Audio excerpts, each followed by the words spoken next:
अस्सलामुअलैकुम एवरीवन। उम्मीद करता हूँ आप सब लोग खैरियत से होंगे।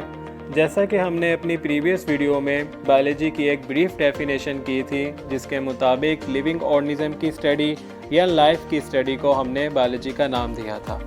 आज हम लिविंग ऑर्गेनिज्म की खसूसियात देखेंगे कि लिविंग ऑर्गेनिज्म में वो कौन कौन से करैक्टर्स हैं जो इसको नॉन लिविंग से डिफ़र कर रहे हैं, और वो ऐसी कौन सी करैक्टर्स हैं जिससे हम ये पता लगा सकते हैं कि आया ये चीज़ लिविंग है या नॉन लिविंग। तो हमारे पास बुनियादी तौर पर वो 7 बेसिक करैक्टर्स हैं जिससे हम पता लगा सकते हैं कि आया ये चीज़ लिविंग है या नॉन लिविंग। सबसे पहला करैक्टर न्यूट्रिशन होगा।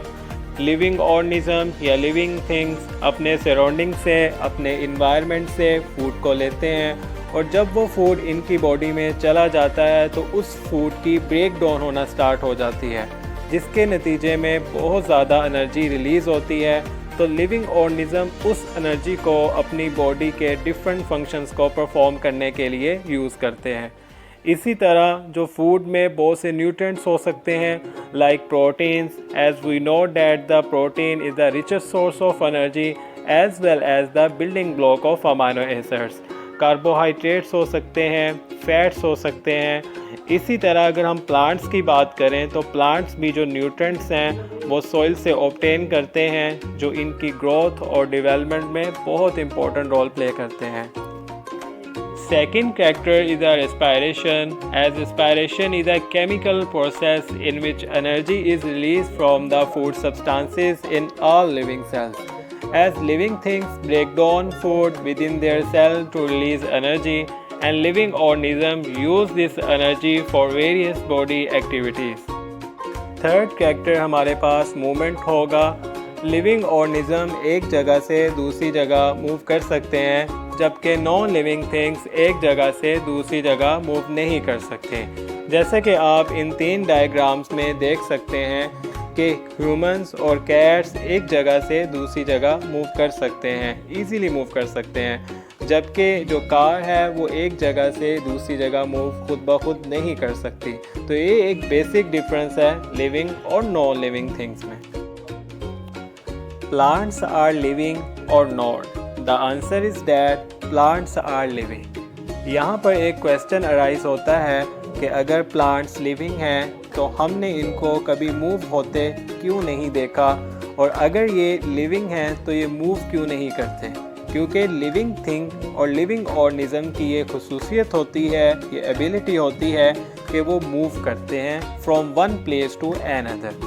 तो इसका आंसर ये है कि प्लांट्स डेफिनेटली मूव करते हैं, बट इनका मूव करने का प्रोसेस बहुत स्लो होता है, जिसको हम नहीं देख पाते और हम इसकी मूवमेंट को ऑब्जर्व नहीं कर पाते।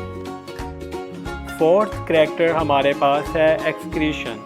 तो तमाम लिविंग ऑर्गेनिज्म में एक्सक्रीशन का प्रोसेस होता है।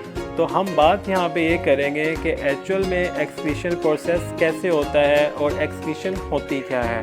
तो तमाम लिविंग ऑर्गेनिज्म की बॉडी में बहुत से केमिकल रिएक्शंस हो रहे होते हैं, जिसके नतीजे में वेस्ट प्रोडक्ट बनना शुरू हो जाती हैं।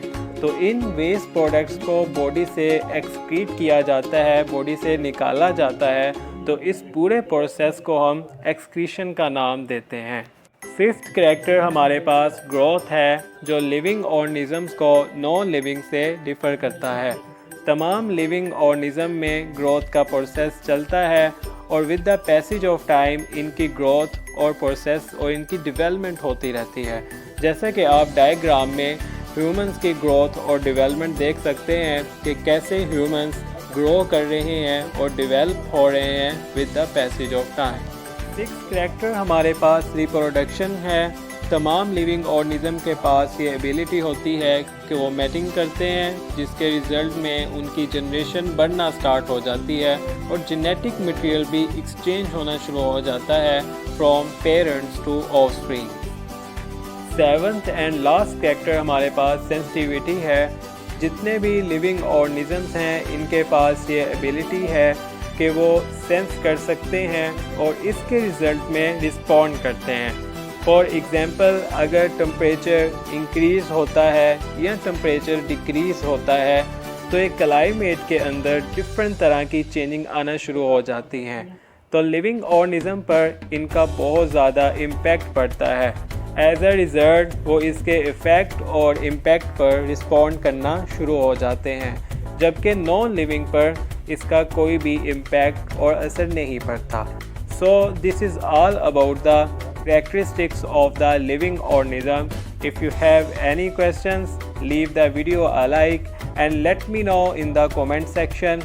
As always, I have been your host Balaji Explained. Thank you so much.